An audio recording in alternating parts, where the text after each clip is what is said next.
Hi, welcome to week C. C for courage and C for cat. So we're joined again by Sally, who seems to enjoy washing herself every time I do a video for some reason. Okay, so courage, and what is it? What does it mean? For me, courage means leaning into our discomfort, leaning into risk that we might fail, also risk that we might actually succeed. And that takes courage. So I guess it's all about being with the unknown. Courage is a kind of impetus that takes us, it's a kind of energy that takes us into a place that we don't yet know, perhaps. We don't know the outcome. To be courageous, I guess there must be a part of us that does believe that there's going to be a good or positive outcome as a result of that courage or that courageous act. Sometimes I guess it's when we're at our lowest ebb in our lives that courage becomes that impetus. That's that strength that it takes for us to come out of that space.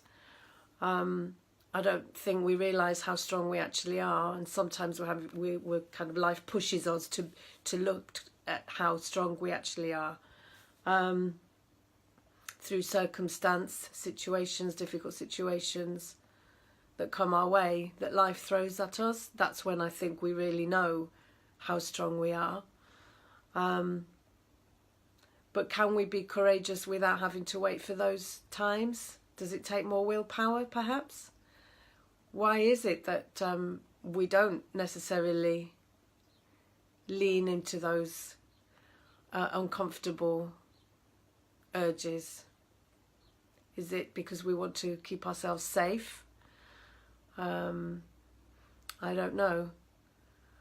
When I'm thinking about courage, I also thought about that space of the unknown. That's the space of potential.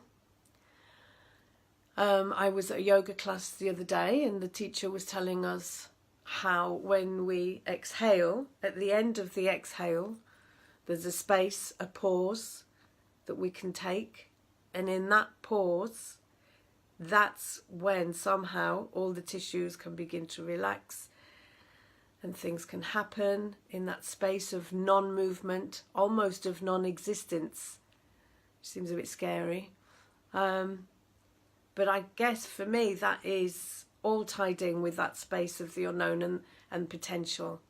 And from that space, that's a really dynamic place where courage is born, I guess. That's where courage is, that it takes us then to action, to spring forward, to doing something that perhaps shows our vulnerability, for example.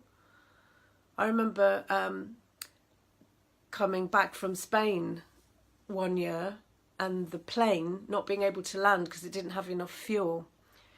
And it was the scariest thing how it came in to land, and at the last minute, literally, it had to just come into landing, and then just very, very quickly and very smoothly take off again, almost without landing. I can't describe it very well, but it went like this, like that.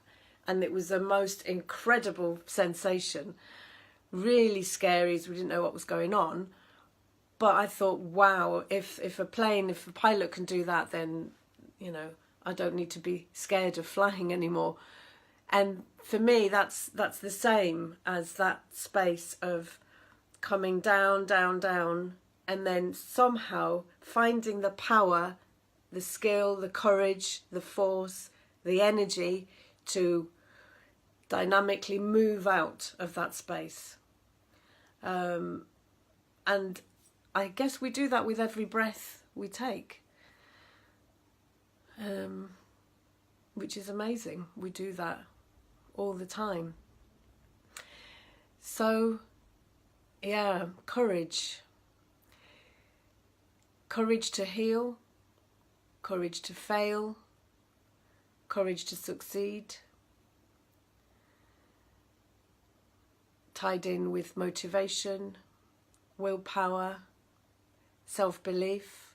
All of these things are in the mix. Okay, so I hope that's kind of given you some things to think about and to reflect on. Again, another huge subject. So the kind of questions to ask you now. So what courage, what act of courage will you be taking today or this week, this month? What will it take for you to do this? What will it take for you to feel the courage that you need in order to achieve whatever it is you need to achieve? As usual, post your comments below.